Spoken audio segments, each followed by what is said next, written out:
Hey, what is going on, everyone? How about we do a little something different today? I'm going to tell you about a trip I made this last June to Honesdale, Pennsylvania. This is going to be like a proper travel video for once on this channel, not just a top 10 list. So back in March, I got an email in reference to a video I did in January of 2018 entitled The Top 10 Best Small Towns in Pennsylvania.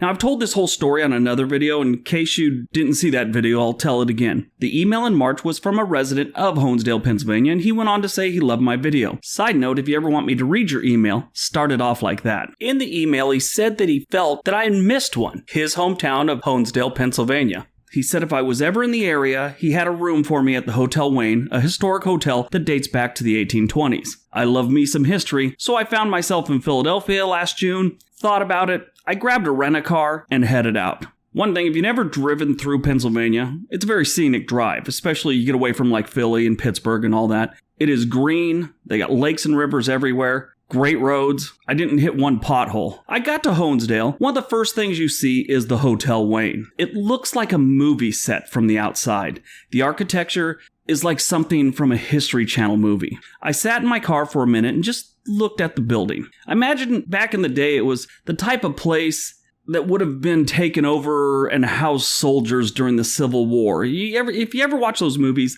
that's what the outside of this building reminds you of. Local legend has it that while staying at the Hotel Wayne, President Lincoln was either convinced or decided to run for the presidency. The history of the Hotel Wayne is long and includes stories of it being haunted. As a matter of fact, while I was making videos, I looked up the Hotel Wayne and I found a bunch of those ghost hunter type channels that have been to the Hotel Wayne and filmed there and, I don't know, hunting ghosts. But, you know, it's an old building. Like all old buildings with a long history, they always seem to carry some haunting stories. The building was originally constructed in 1827 and was totally rebuilt in 1895. In the beginning, it was like a wooden structure, and I was reading that in 1895, they built a brick structure on the outside. And then once the brick structure, they kind of took down the wood thing. It's really neat the way they did it, especially back in the day. I don't know if that's how they used to do it, but it was really interesting. I went down that internet hole where you start reading about things and you're stuck on it for a couple hours. Now, the hotel went under complete renovation in 2009. As you walk in, the first thing you're going to notice is an amazing old grand staircase. Not many hotels really have these anymore, and that's too bad. That always reminds me of the old movies. Whenever someone was in a hotel,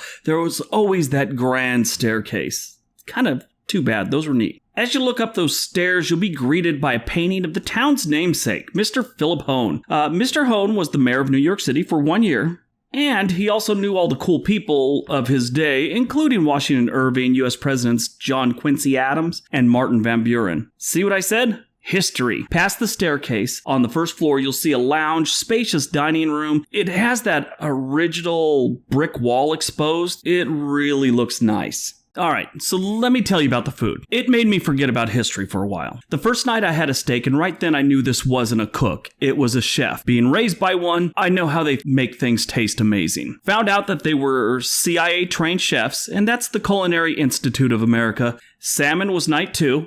It was really good too. I'm not really a fish guy, but that was great. And then for lunch one day, I went with the mac and cheese steak. Okay, I love a good Philly cheesesteak, and I love mac and cheese. The best of both worlds combined. I'm a big fan of comfort food.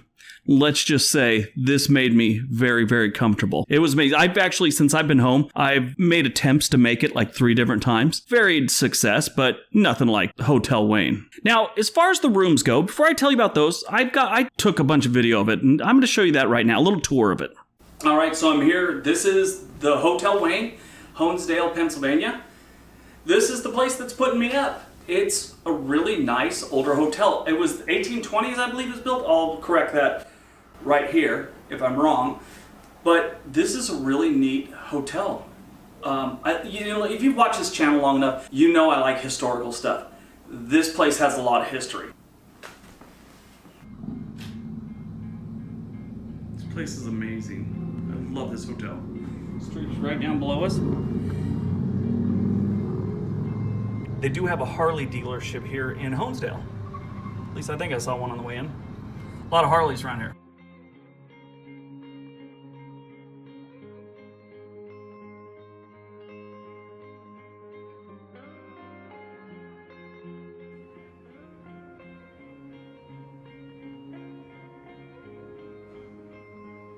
So the hotel manager, Jim, he saw me filming. He's like, hey, you want to see something really cool? Look what we just did. So I guess they had above their wine room, there was 2 apartments. They bought them and refurbished them, and now they're part of the hotel.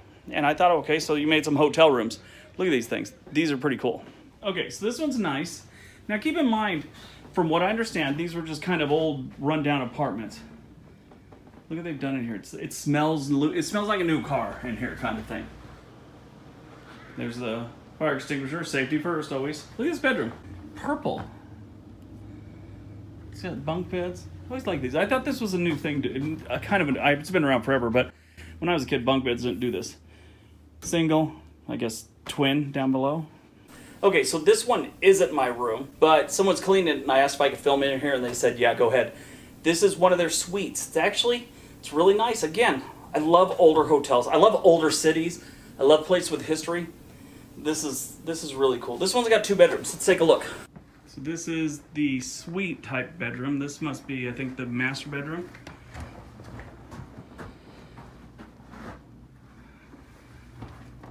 Here's your living room area.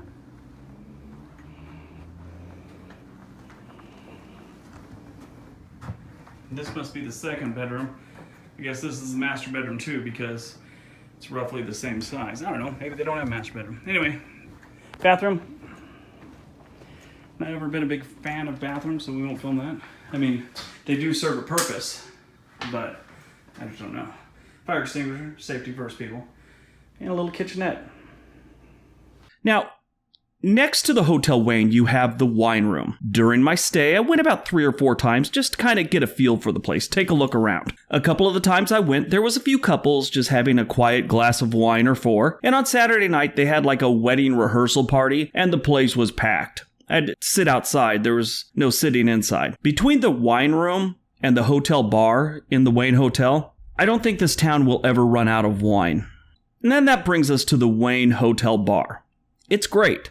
I had lunch, sat there, it was nice, relaxing.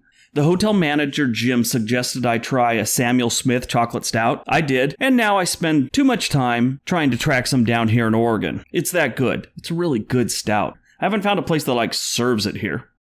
And here I'm having lunch at the Hotel Wayne bar with my favorite bartender. This girl works her tail off. Now, I kind of watch the staff when I go places. I always have. I think it's something I picked up from being raised around a restaurant. While I was here, I kind of noticed something, and I think it might be a cultural thing here in a small town. Their customer service is more like a friend helping you out than some kind of corporate trained artificial niceness. It was really cool. I really enjoyed that part.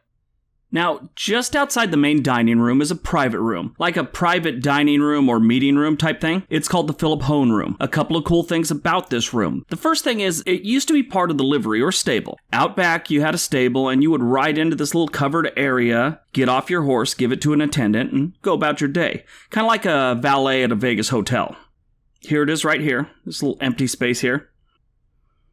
Now, the other amazing thing about this room is the artwork. Some, if not all, of the artwork in the Wayne Hotel is by a local artist named Howard Buck. Now, he wasn't born there, but he spent a good portion of his life and actually passed away there. He was an amazing man. During World War II, he was attached to an army unit and sketched battles he witnessed. Nothing like going into a firefight or a battle with just pencils and a sketch pad. That's a man right there. He passed away in Honesdale in 1995. Now, he's not the only artist that stayed in this hotel. There's been a lot, and probably the most historical one was Washington Irving. Like I said before, he was friends with Philip Hone and would often stay at the hotel. Honesdale has a cliff overlooking, it's right here, the town, and it's called Irving Cliff because Mr. Hone and Washington Irving used to hike up to the top here, have lunch, and overlook the town. One of those local legends is this is where he started writing or got the inspiration for writing Sleepy Hollow.